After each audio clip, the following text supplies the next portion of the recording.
The Senate is expected to hold a procedural vote Wednesday afternoon to end a filibuster on an election bill that would impose national standards on how states conduct federal elections, including requirements for mail-in voting and automatic voter registration. Democrats' efforts to break the filibuster are expected to fail, as they would need 10 Republicans to achieve the necessary 60 votes to move forward on the bill. So far, no Republican appears to be in favor of this. The 592-page bill, known as the Freedom to Vote Act, includes sweeping reforms that include the requirement of states to provide automatic voter registration, as well as online and same-day registration. It also calls for making Election Day a public holiday. Several provisions in the bill call for significant expansion of absentee voting by mail.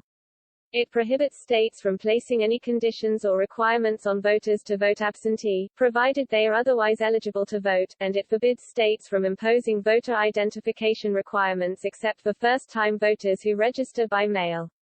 It also prohibits notarization or witness signature requirements for mail-in voting. Additionally, the bill would allow voters with disabilities to obtain electronic absentee ballots, while leaving it up to states to figure out how to track and verify them. It also lifts the $10 million annual cap on funding for the Elections Assistance Commission, while prohibiting the commission from contracting with people or federal agencies for supplies and services. Republicans have blasted Democrats' efforts to pass federal election reforms as they take power away from states. The Freedom to Vote Act derives its authority from Article 1, Section 4, of the Constitution, which says that while states have the power to set the times, places, and manner of holding elections, Congress can pass a law changing them. That clause, however, specifies that it only applies to elections for House and Senate. The bill, if passed, would go into effect before the 2022 midterm elections. If Democrats had the support of all of their members, they could use Wednesday's expected failed vote as a parliamentary tool to make a special carve-out to curb filibusters, specific to voting rights legislation.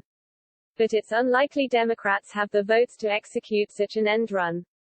Since Joe Manchin, DW, VA, and Kirsten Sinema, D. Arizona, have both voiced their support for keeping the filibuster.